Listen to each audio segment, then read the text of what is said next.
আপনারা কিছু পেয়েছেন? না স্যার, এমনিতেই তো জানা যায় যে কিভাবে আগুন লেগেছে, কিন্তু এখানে তো বোঝাই যাচ্ছে না যে আগুন লাগার কারণটা কি। আচ্ছা, দেখো অ্যাম্বুলেন্স কত দূর এলো। ঠিক আছে স্যার।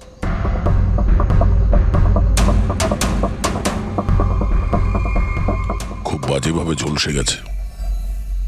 অদ্ভুত ব্যাপার, জানতেই পারা যাচ্ছে না যে আগুনটা কি করে লাগলো।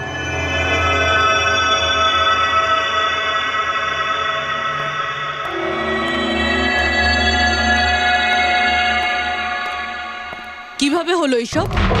সবকিছু তো একদম ঠিক ছিল, জানি না আগুন কি করে লাগলো। এতজন মানুষের অভিশাপ তো লাগবেই, তাই না? এই কি বললে তুমি? আমি জানতে পেরেছিলাম স্যার যে দিলীপ স্যার কোনো কোর্টের কেসে ফেঁসে গেছিলেন। খুব বড়সড় কেস ছিল স্যার, কিন্তু কিছুদিন আগে ছাড়াও পেয়ে গেছিলেন। অনেকে এই নিয়ে রেগেও ছিলেন। আচ্ছা, এই ঘটনার সুযোগ নিয়ে কেউ ওকে মেরে দেয়নি তো? না, কোর্টে উনি নির্দোষ প্রমাণিত হয়েছিলেন, উনি কিচ্ছু করেননি। কি কেস ছিল? 9 বছর আগে জামাইবাবু থিয়েটারে আগুন লেগে গিয়েছিল, যার জন্য বেশ কয়েকজন মারাও গিয়েছিল, আর সমস্ত দোষ জামাইবাবুর ঘাড়ে চাপলো। এমনি এমনি কি করে আগুন লাগতে পারে? এটা নিশ্চয়ই কারোর প্ল্যানিং। কাউকে সন্দেহ হচ্ছে আপনাদের? এটা কে করতে পারে? যে কেউ করতে পারে, অনিতাও করতে পারে। কোন অনিতা? টনির ওয়াইফ, ও এখানে এসেও ছিল।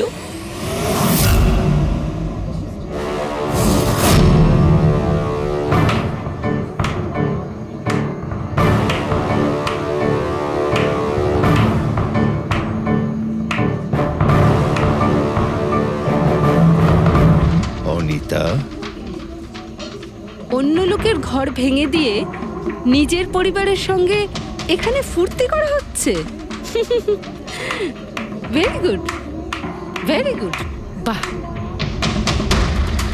কিন্তু একটা কথা মনে রেখো, ওই লোকগুলোর মতো তোমরাও ছটফট করে মরবে। সিকিউরিটি, এই চুপ, একদম চেঁচাবি না।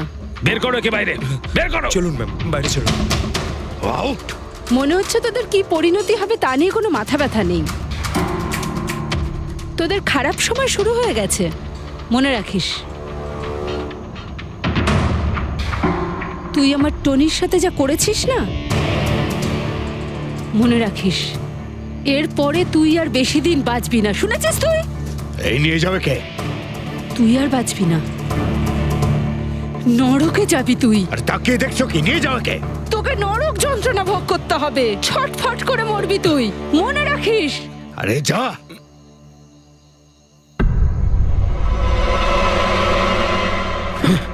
Let's enjoy Rohan. আরে ভুলে যাও।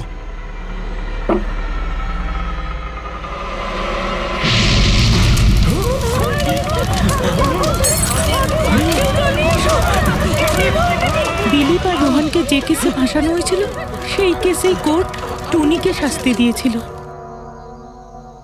আচ্ছা, কে কে জানতো যে আপনারা এখানে রেস্টুরেন্টে আসবেন? জানি না স্যার।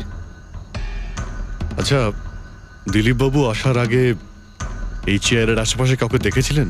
কোনো অচেনা কাউকে? না স্যার, কাউকেই দেখিনি স্যার। এই টেবিলটাকে রিজার্ভ করেছিল দিলীপবাবু ফোন করেছিলেন, বলেছিলেন যে আমাদের জন্য টেবিল রিজার্ভ করে রাখো। সবসময় এখানেই বসতেন, এই টেবিল এই চেয়ারেই। রেগুলার কাস্টমার ছিলেন আমাদের। কারোর আগে থেকে জানা ছিল যে দিলীপ এখানে এই চেয়ারে বসবে? স্যার, চেয়ারের আশেপাশে তো এমন কোনো জিনিস নেই যা দিয়ে আগুন লাগতে পারে। এই তো অদ্ভুত ধরনের মিস্ট্রি। সিসিটিভি ক্যামেরা,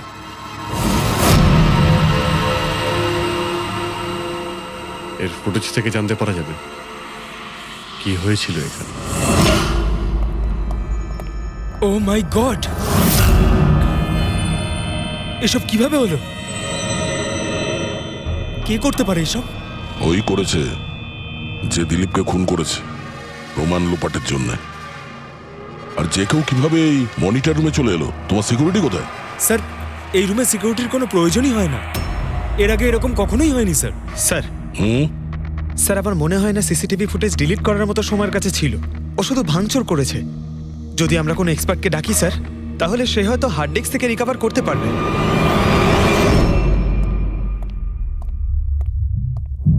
স্যার হ্যাঁ? স্যার 9 বছর আগে দিলীপ আর রোহনের একটা থিয়েটার ছিল যেটায় আগুন লেগে গিয়েছিল। এক্সিট এন্ট্রির দরজা বন্ধ থাকার কারণে 12 জন লোক আগুনে পুড়ে মারা যায়। ভিকটিমদের ফ্যামিলি যখন কেস করে তখন ইনভেস্টিগেশনে জানা যায় যে সেই সময় একজন গার্ড ছিল। হ্যাঁ, টনি। হ্যাঁ স্যার। স্যার কোর্টে এটা প্রমাণ হয়ে গিয়েছিল যে টনি অনেক মদ খেয়েছিল আর মদের নেশায় সে এতটাই চুর ছিল যে ইমার্জেন্সি এক্সিটের দরজাও খুলতে পারেনি। হ্যাঁ, কিন্তু এই টনির স্ত্রী অনিতা এটা মানতে রাজিই নয় যে ভুলটা টনি করেছিল।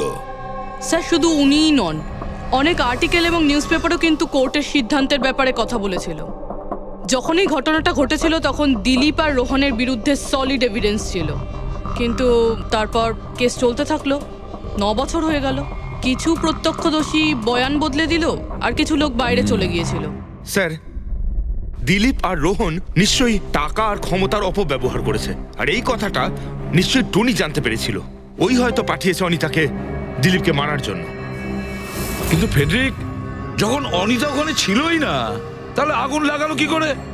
না না, সিকিউরিটির লোকেরা তো ওকে বাইরে বের করছিল ওই রেস্টুরেন্ট থেকে। এমন কি জিনিস ছিল যার জন্য হঠাৎ করে আগুন লাগলো? স্যার হয়তো ডক্টর সালুংখে আমাদের কোনো হেল্প করতে পারে। না হলে অনিতা।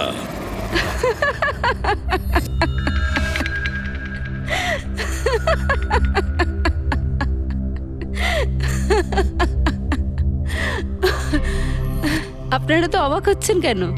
আমার হাসি দেখে নাকি দিলীপের মৃত্যুর জন্য? দিলীপের মারা যাওয়াতে এত আনন্দ কিসের?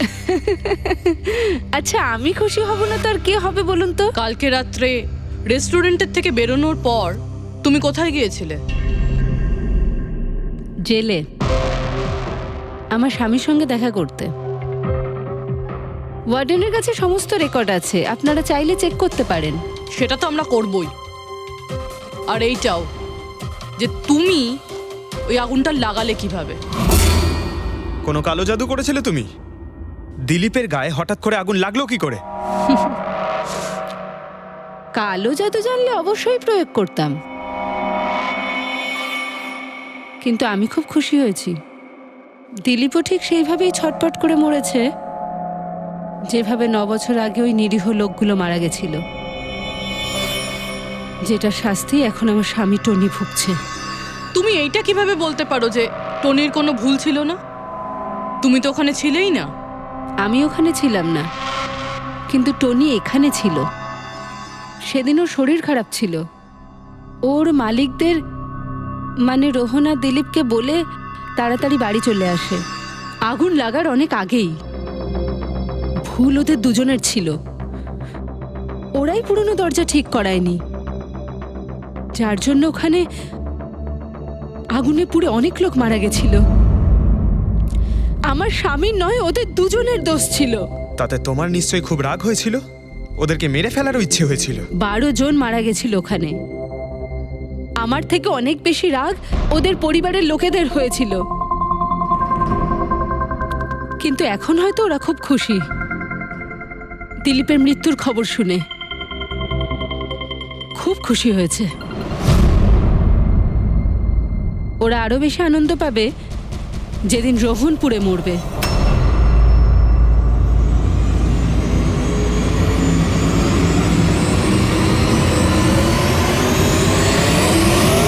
স্যার 42 জন আছে, ওই 12 জন ভিকটিমের কাছের আত্মীয় আর ফ্যামিলির লোকেরা মিলে। সাসপেক্ট বেশি আর সময় কম। স্যার, এই 42 জন লোকের মধ্যে সবার আগে সেই সমস্ত লোকেদের নাম সরিয়ে দিতে হবে যারা কালকে দিলীপের মৃত্যুর সময় শহরে ছিল। স্যার 9 বছর হয়ে গেছে এই ব্যাপারটার।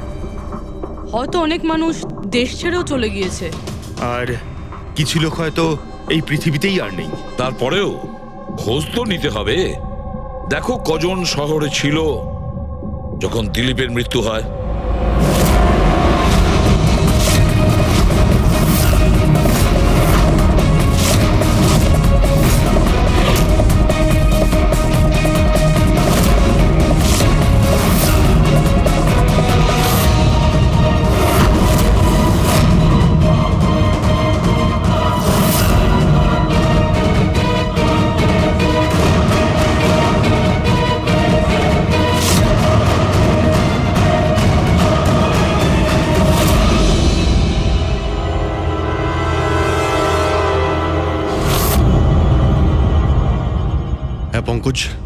কজন এখানে আছে? 27 জন স্যার, যারা সেই সময় শহরে ছিল, আর ওদের দিলীপকে মারার কারণও ছিল। ঠিক আছে, সবাইকে বিউরোতে ডাকো। দেখা যাক ওরা নির্দোষ হওয়ার কি গল্প শোনায় আমাদের। জেমস, তোমার বাবা 9 বছর আগে থিয়েটারে আগুন লাগার কারণে মারা গেছেন, তাই তো? Yes sir. আপনার হাজবেন্ড ফিল্ম একাই দেখতে গিয়েছিলেন? সেই দিন আমি বিজি ছিলাম, তাই উনি একাই চলে যান। কালকে রাত্রে কোথায় ছিলে তুমি? স্যার আমি আমার বন্ধুদের সঙ্গে ছিলাম। স্যার আমি পাসপোর্ট অফিসে গেছিলাম। ওই দুজনকে আমি এমনি এমনি ছেড়ে দেব না। তো কি করেছিলে তুমি? ভেবেছিলাম যে দিলীপের সাথে ফেস টু ফেস দেখা করব, আর ওকে জিজ্ঞেস করব যে তুমি এরকম কেন করলে। স্যার তারপরে আমি আমার বন্ধুদের সাথে বাড়িতে যাই। আমি আমার ওয়াইফের সাথে মলে ছিলাম। স্যার আমার বন্ধুদের জিজ্ঞাসা করতে পারেন। স্যার যদি ওর সাথে আমার দেখা হতো তাহলে ও রেস্টুরেন্টে বেঁচে ফিরতো না। দিলীপ ওর কর্মের শাস্তি পেয়ে গেছে। আমি রেস্টুরেন্ট থেকে জানতে পারলাম যখন যে দিলীপের সাথে কি হয়েছে, তখন মনে শান্তি পেলাম স্যার। আর বাকি থাকলো রোহন, ও তার কর্মের শাস্তি নিশ্চয়ই পাবে। এবার এই 27টা নামের মধ্যে তাদের নামগুলো রেখে দাও যারা ঘুরিয়ে ফিরিয়ে উত্তর দিচ্ছিল, আর যারা নিজেদের উত্তর অনেক আগে থেকেই তৈরি করে রেখেছিল।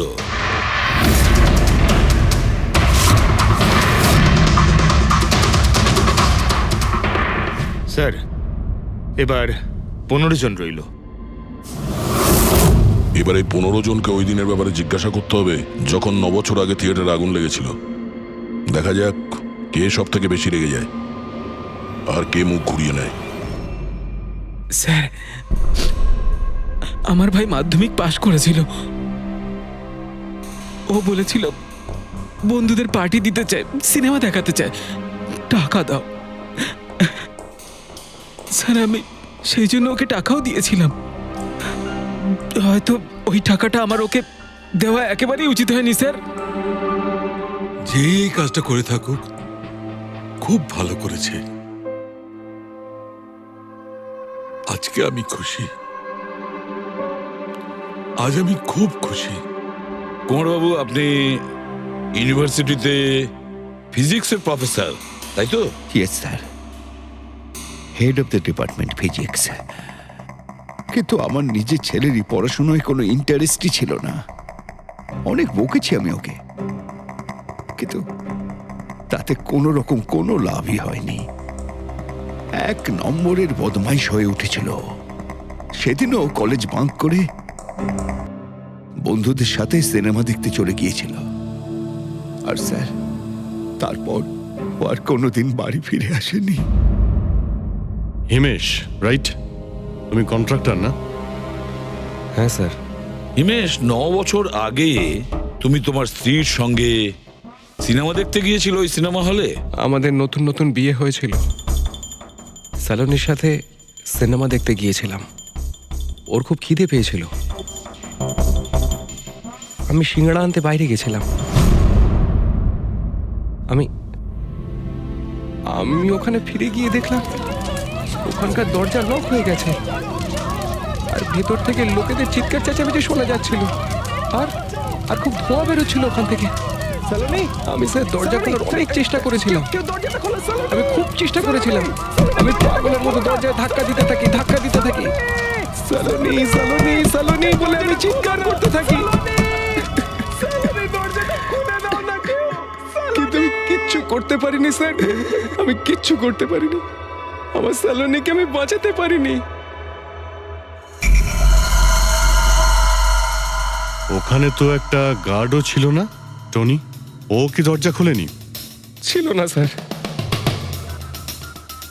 ওখানে কোনো গার্ড মানে আর কাউকে দেখেছিলে তুমি? কেউ ছিল না স্যার, কেউ ছিল না। আমি 9 বছর আগে কোর্টে যে কথা বলেছি আজও তাই বলছি। যখন সিনেমা হলে আগুন লেগেছিল তখন টনি ওখানে ছিল না স্যার।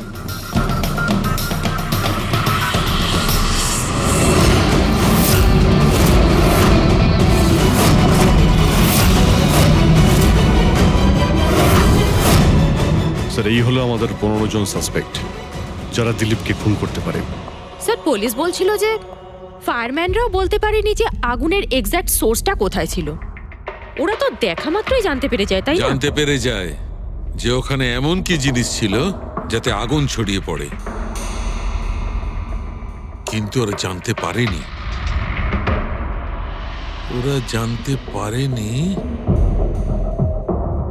ওরা এই জন্য জানতে পারেনি কারণ ওই জিনিসটার না ছিল কোনো গন্ধ, না ছিল রং। Exactly sir. যদি এটা লিকুইড হতো না তাহলে দিলীপ নিশ্চয়ই বুঝতে পারতো ওই চেয়ারটায় বসা মাত্রই। আর পাউডার থাকলে আমরা টেস্ট করে পেয়ে যেতাম। তার মানে এটা তো গ্যাস। তার মানে হচ্ছে এটা ছিল গ্যাস। গ্যাস? এই জন্য ওই ফায়ারম্যান জানতে পারেনি যে কিসের জন্য আগুন লেগেছিল। ইনফ্লেমেবল গ্যাস বস, যার শুধু একটা স্পার্কের দরকার হয় জ্বলে উঠবার জন্য। কিন্তু একটা কথা বুঝতে পারছি না, দিলীপ যে চেয়ারে বসেছিল সেই চেয়ারে গ্যাস আসলো কোথা থেকে? চেয়ার থেকেই। কি চেয়ার থেকে? সেটা এইভাবে বস, যে চেয়ারে দিলীপ বসেছিল তার নিচের অংশে কেউ ওই ইনফ্লেমেবল গ্যাসকে স্প্রে করেছিল। মারা যাওয়ার সময় দিলীপের সংস্পর্শে দুটো জিনিস ছিল। একটা তো এই চেয়ার যেটাতে ও বসেছিল, আর একটা ওয়াইনের গ্লাস যেটা ও হাতে ধরেছিল। আমরা এই দুটো জিনিসই চেক করেছি। তো এই চেয়ারটা থেকে আমরা ইনফ্লেমেবল গ্যাসের কিছু ট্রেসেস পেয়েছি। বস, আমাদের আশেপাশের পরিবেশে সর্বদা জ্বলনশীল পদার্থ ঘুরে বেড়ায়, যেটা কখনো কখনো স্পন্টেনিয়াসলি জ্বলে যায়। যেমন হচ্ছে মাস গ্যাস, একটা ন্যাচারাল বায়োগ্যাস, আর জ্বলনশীল গ্যাস এর মেইন কম্পোনেন্ট। তার মানে ইনফ্লেমেবল গ্যাস যে কোনো সময় হাওয়াতে এমনি এমনি জ্বলে উঠতে পারে? না ফ্রেডি, নিজে নিজে নয়।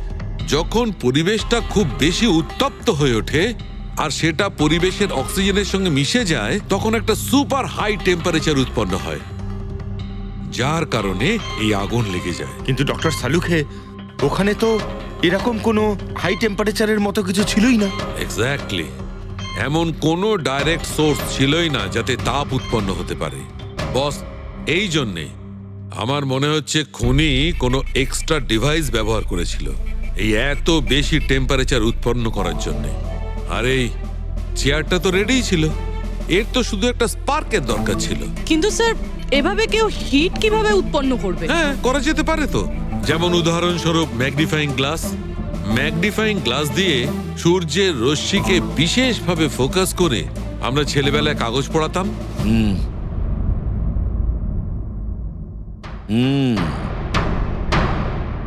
মনে হচ্ছে ওই রেস্টুরেন্টে আবার যেতে হবে,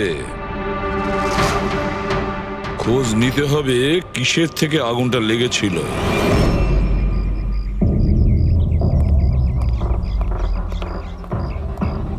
সব জায়গায় দেখে ফেলেছি স্যার, কিন্তু এমন কিচ্ছু খুঁজে পেলাম না যাতে আগুন লাগতে পারে। আর এটা ওপেন এয়ার রেস্টুরেন্ট। যখন খুনি দিলীপের চেয়ারের নিচে ওই ইনফ্লেমেবল গ্যাস স্প্রে করেছিল, কেউ তো দেখেছিল। সেটাই তো, চেয়ারে হঠাৎই আগুন লেগে যায় আর দিলীপ পুড়ে মারা যায়। কেউ কিছু দেখেনি, আর না আমরা কোনো প্রমাণ পাচ্ছি। স্যার, ওই data expert CCTV footage recover করে ফেলেছে, আপনারা দেখতে পারেন স্যার। গুড। দয়া, তুমি গিয়ে দেখো, ততক্ষণ আমি এখানে দেখছি কিছু পাওয়া যায় কিনা। স্যার, দিলীপ আর ওর ফ্যামিলি আসার 15 মিনিট আগের ফুটেজ এটা।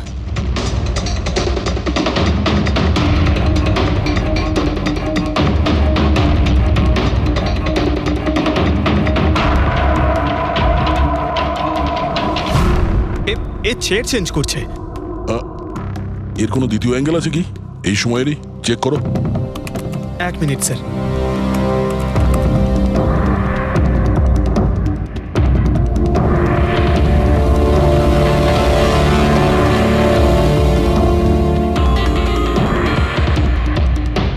ও চেয়ারটার সঙ্গে কি করছে? গ্যাস স্প্রে করছে নাকি? হ্যাঁ, ও নিজের চেয়ারে গ্যাস স্প্রে করলো, আর ও নিজের চেয়ারের সঙ্গে ওই চেয়ারটা বদলে দিল যেটায় দিলীপ বসতো।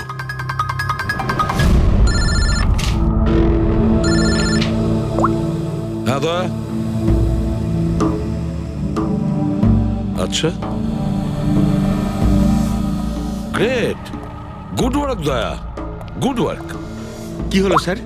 যে দিলীপের চেয়ারটা কারসাজি করেছিল তার খোঁজ পাওয়া গেছে। সে আসলে একটা লোক, ওর শারীরিক গঠনটাও জানা গেছে। আর দেখি আমরা, দয়া ফটোটা পাঠাচ্ছে।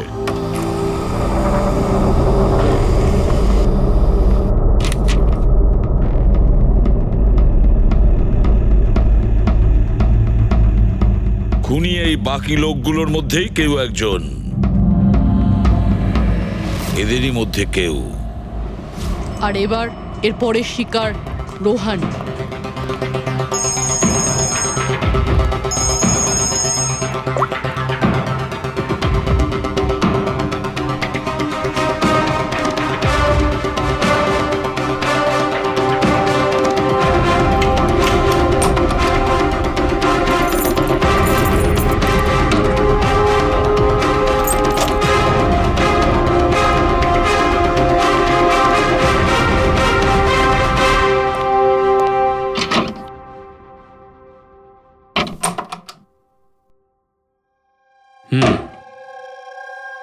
আমার মনে হয় কারোর আমার আর দিলীপের মুক্তিতে অসুবিধা হচ্ছে। আমার প্রাণের ঝুঁকি আছে এখানে। I'll talk you later, bye. Sir, everything is okay. All right, তুমি এখানেই থাকবে আর কাউকে ভেতরে ঢুকতে দেবে না। Be alert, okay? Okay sir.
My god,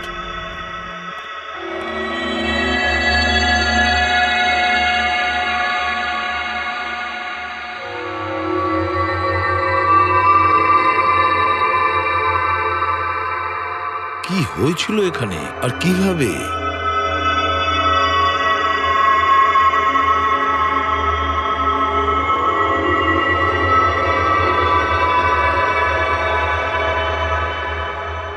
এখানে আর অন্য কোনো জিনিসের স্মেল পাওয়া যাচ্ছে না, শুধু এই পোড়া লাশটার দুর্গন্ধ ছাড়া। মানে স্যার, এই মার্ডারটাও ইনফ্লেমেবল গ্যাস দিয়েই করা হয়েছে হয়তো। এসব হলো কিভাবে?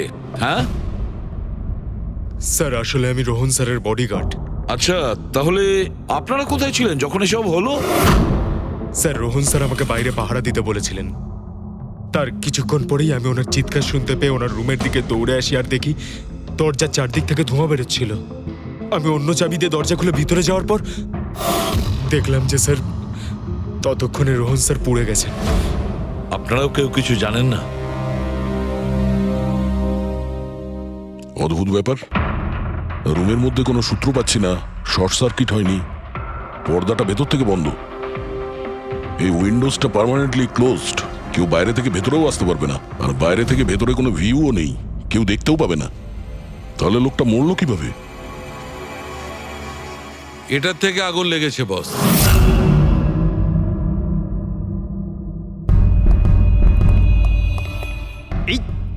এই জিনিসটা দিয়ে? এটা কি স্যার? এটা হচ্ছে ফিলামেন্ট। ফিলামেন্ট? ইলেকট্রিক বাল্বের ভেতরের ফিলামেন্ট। যখন এই ফিলামেন্টের ভেতর দিয়ে ইলেকট্রিক পাস করানো হয় তখন এটা গরম হয়ে লাল হয়ে যায়। বস, খুনিও এই টেকনিকটাই ব্যবহার করেছে ওই জ্বলনশীল গ্যাসটাকে জ্বালানোর জন্য। কিন্তু ওই রেস্টুরেন্টে যেখানে দিলীপ মারা গিয়েছিল ওখানে তো আমরা এরকম কোনো ফিলামেন্টের মতন কিছু পাইনি। বস, এত ছোট্ট একটা জিনিস, ওটা খোলা জায়গা, হয়তো কোথাও উড়ে চলে গেছে, কিন্তু এখানে তো পুরো ঘরটাই বন্ধ, তাই জন্যে খাটের তলায় এটা আমি পেয়ে গেছি। কিন্তু স্যার, ফিলামেন্ট দিয়ে ইলেকট্রিক পাস করানোর জন্য ওয়্যারসের কোনো না কোনো কানেকশন তো থাকা উচিত বেড পর্যন্ত। আছে, এখানেই নিশ্চয় কোথাও আছে। পুরো বেড চেক করেছি আমরা, রুমটাও চেক করেছি, এরকম কিছুই তো পাইনি আমরা। দয়া,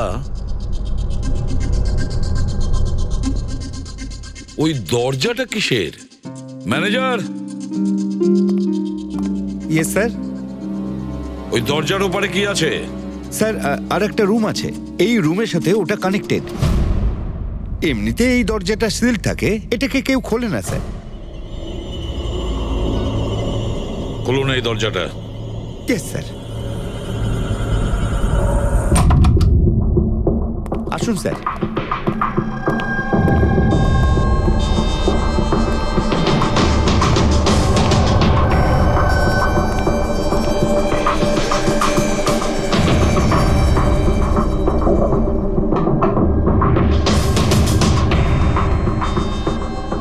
আচ্ছা ম্যানেজার বাবু, কার রুম এটা? কে থাকে এই রুমটাতে? কোনো একজন গেস্ট স্যার, ডিটেলস চেক করতে হবে। দেখুন।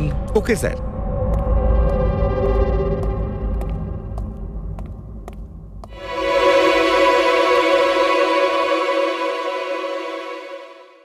স্যার, ওখানে ওই রুমের মধ্যে যা হয়েছে স্যার, সব এই রুম থেকেই করা হয়েছে স্যার। কিন্তু যদি কারেন্ট এই রুম থেকে পাস করা হয়ে থাকে তাহলে এখান থেকে বেড পর্যন্ত কোনো না কোনো ওয়্যার তো থাকা উচিত। আর যদি থেকে থাকে তাহলে রোহন নিশ্চয়ই সেটা দেখতে পেয়েছে। হ্যাঁ, হয়তো ওর বডিগার্ডও দেখে থাকবে। ডাকো তো ওর বডিগার্ডকে। আপনি এদিকে আসুন।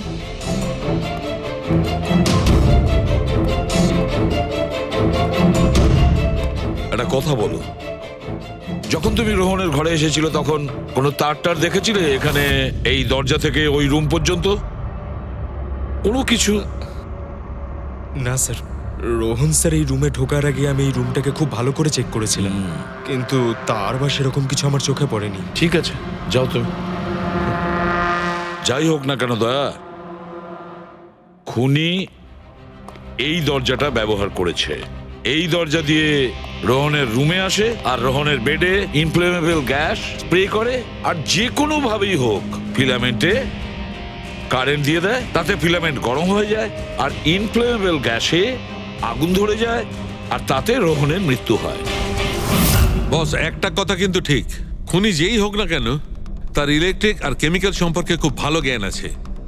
প্রফেসর কুমার, ফিজিক্সের প্রফেসর কুমার, ওর থেকে আর কে বেশি জানতে পারে এই ব্যাপারে? দয়া, স্যার, ওই প্রফেসর কুমারের সঙ্গে দেখা করো। স্যার। দয়া, আমিও যাব তোমার সঙ্গে।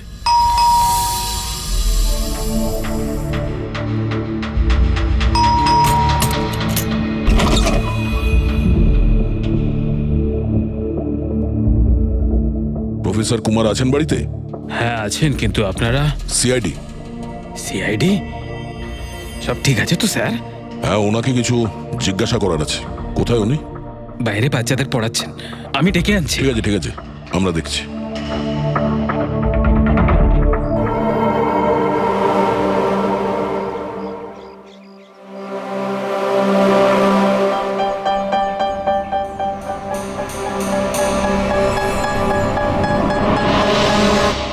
মিস্টার কুমার, আপনার কাছে আমাদের কিছু জিজ্ঞাসাবাদ আছে।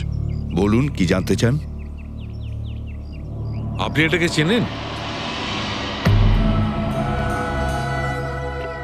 এটা তো ফিলামেন্ট।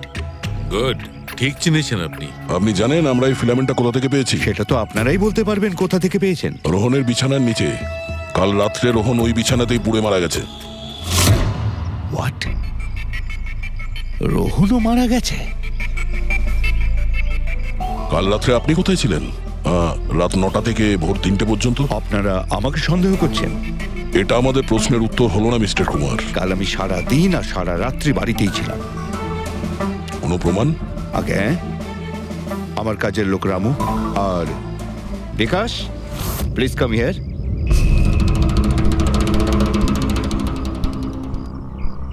Yes sir.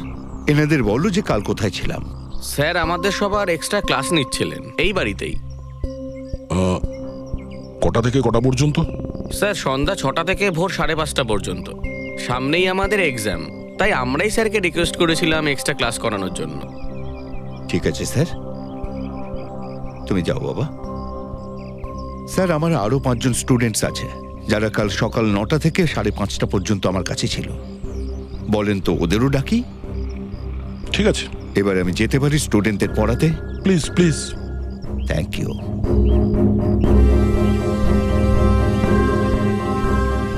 হ্যাঁ, তাহলে আমি যেটা বলছিলাম যে শোল্ডারিং ওয়্যার ছাড়াও আমরা মাদারবোর্ড ফিক্সড করতে পারি with the help of adhesive conductor.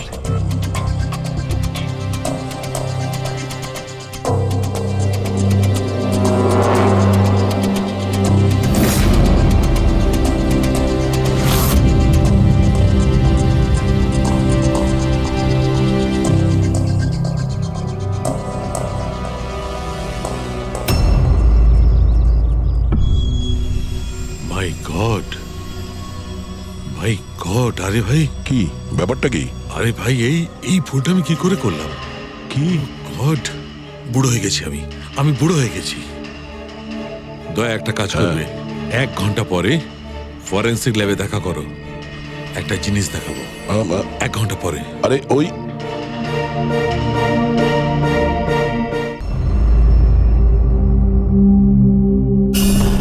হ্যাঁ বস, একটা কাজ করো, এই সুইচটা দিয়ে ওই বাল্বগুলোকে জ্বালাও। এই সুইচ দিয়ে? এই সুইচ দিয়ে? হ্যাঁ হ্যাঁ, এই সুইচটা দিয়ে। আরে এর মধ্যে কোনো কানেকশন দেওয়া নেই, কিভাবে জ্বলবে? তুমি প্রশ্ন করো না, কখনো কখনো আমার কথাটাও মেনে নাও। কখনো কখনো। এই অন করলাম। কই স্যার, কিছুই তো হলো না। হবে হবে। আরে কি হবে? কিছুই হবে না। হবে ভাই, বিলিভ মি, হবে। 1 মিনিট। আরে ওর শরীর ঠিক আছে তো? হ্যাঁ স্যার, জানি না কি হয়েছে, প্রফেসর কুমারের সঙ্গে দেখা করে আসার পর থেকেই উনি বাল্ব নিয়ে খেলে যাচ্ছেন। একটা কথা বলো, ওই ফিঙ্গারপ্রিন্ট গুলোর খবর কি, যেগুলো তুমি হোটেলের লোকেদের কাছ থেকে নিয়েছিলে আর ওই রুমটা থেকে নিয়েছিলে? স্যার, অনেক ফিঙ্গারপ্রিন্টস পাওয়া গেছে, কিন্তু সবগুলো স্টাফ মেম্বারসদেরই, এছাড়া আর কারোর পাওয়া যায়নি। এটা কিভাবে সম্ভব? এই যে দাদা, একটু এই দিকেও দেখুন। হ্যাঁ হ্যাঁ, দেখছি। হ্যাঁ,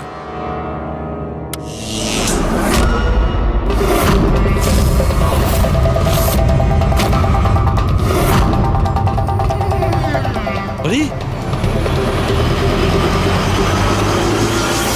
স্যার, স্যার এই বাল্বগুলো জ্বললো কিভাবে? এ কি কাণ্ড করলেন ডক্টর সালুকে? কোনো তার ছাড়াই আপনি সবকটা বাল্ব জ্বালিয়ে দিলেন। কিন্তু ডক্টর সালুকে, এটা আপনি করলেন কিভাবে? এটা ঠিক তেমন ভাবেই হয়েছে ফ্রেডি, যেমন ভাবে খুনি করেছিল। ওই দিলীপের চেয়ারটাতে আর রোহনের বেডে। ম্যাজিশিয়ান সালুকে, এবার পরিষ্কার করে বলুন আপনি সব করলেন কিভাবে? কারেন্ট কি হাওয়া থেকে আসলো? হাওয়া থেকে আসেনি বস, তাহলে? কারেন্ট এসেছে ইলেকট্রিক পেইন্টের সাহায্যে। Electric paint? হ্যাঁ, ইলেকট্রিক পেইন্ট। আসলে ইলেকট্রিকের যে তার হয় সেটা মেটালের হয়। Metal is a good conductor of electricity, সেই জন্য কারেন্ট ওর মধ্যে দিয়ে পাস করে। ঠিক একই রকম ভাবে কিছু পেইন্টও আছে যেগুলোকে আমরা ইলেকট্রিক পেইন্ট বলি, আর এটাও গুড কন্ডাক্টর অফ ইলেকট্রিসিটি। এর মধ্যে দিয়েও ইলেকট্রিসিটি পাস করতে পারে। অদ্ভুত ব্যাপার হলো এটা যে কোনো কালারের সঙ্গে মিশে যায়। যেটা খুব সহজে যে কোনো ব্যাকগ্রাউন্ডে মার্জ হতে পারে। ও, এই কারণেই আমরা হোটেলের রুমে আর রেস্টুরেন্টে কিছু দেখতে পাইনি স্যার। এক্স্যাক্টলি দয়া, খুনি আসলে হোটেলের রুমের আর রেস্টুরেন্টের ফ্লোরের দুটোর কালার এই কালারের সঙ্গে ম্যাচ করেছে, এই জন্য আমরা দেখতে পাইনি। তার মানে ইলেকট্রিক কারেন্ট, এই ইলেকট্রিক পেইন্ট, এটা কি খুব সহজেই পাওয়া যায়? হ্যাঁ, পাওয়া যায়। আসলে এটা ইলেকট্রিক সোল্ডারিং আর রিপেয়ারিং এর কাজে লাগে। আর এটা সবচেয়ে বড় বিশেষত্ব হলো যে এটা সাধারণত খালি চোখে এটা দেখা যায় না, শুধুমাত্র ইনফ্রারেড লাইটেই এটা দেখা যায়। আমি দেখাচ্ছি।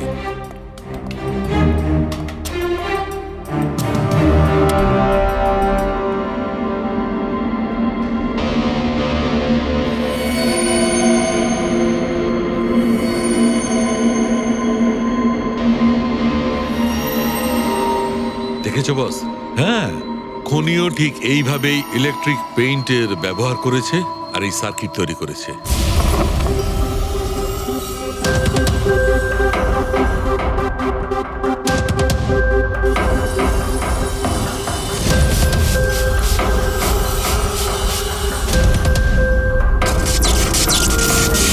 একটা কথা তো নিশ্চিত, এ যেই হোক না কেন তার এ সমস্ত ব্যাপারে খুব ভালো জ্ঞান আছে।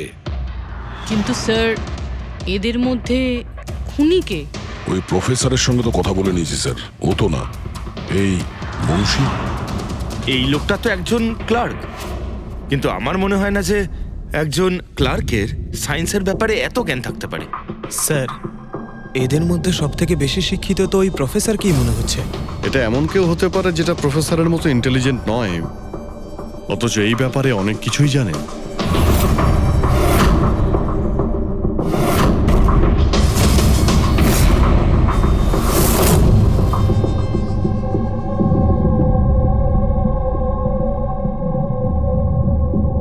সেই লোকটা অভিজিৎ, এই লোকটাই সে। মনে পড়ছে কি বলেছিল আমাদের, যে ও কি কাজ করে?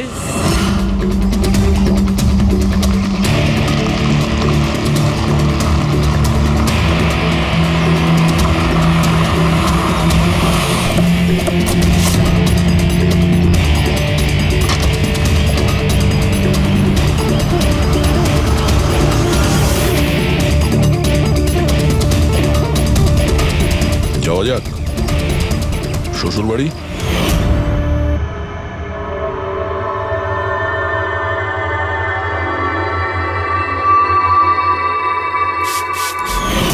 দিলীপ আর রোহনের ওপর কেস হয়েছিল, কিন্তু আমি জানতাম ওরা টাকার পাওয়ারের জোরে ছাড়া পেয়ে যাবে। কিন্তু ওদের কাছে টাকা থাকলে আমার কাছে ছিল বুদ্ধি। অনেক মাস ধরে ওদের আমি ফলো করেছি, ওরা কোথায় যাচ্ছে, কি করছে, কার সাথে দেখা করছে, সবকিছু। আর শেষ পর্যন্ত ওদের দুজনকে মারার উপায় আমি পেয়েই যাই, ইলেকট্রিক পেন্ট আর সার্কিটের মাধ্যমে। এই দুটো জিনিসের বিষয়ে আমি খুব ভালো করে জানতাম। ব্যাস, দিয়ে দিলাম দুজনকে শাস্তি। দুজনকে মেরে ফেলেছি জ্যান্ত পুড়িয়ে, যেভাবে ওরা আমার সালোনিকে মেরেছিল। হিমেশ, তোমার স্ত্রীর সঙ্গে যা কিছু হয়েছে সেটার জন্য আমরা সবাই দুঃখিত, কিন্তু দিলীপ আর রোহনকে মেরে তুমি কি পেলে? তুমি কি ফিরে পেলে তোমার স্ত্রীকে? প্রতিশোধের আগুনে পুড়ে তুমি দুজনকে মারলে। আইন তোমাকে কোনোদিন ক্ষমা করবে না, কঠোর থেকে কঠোরতম শাস্তি হবে তোমার।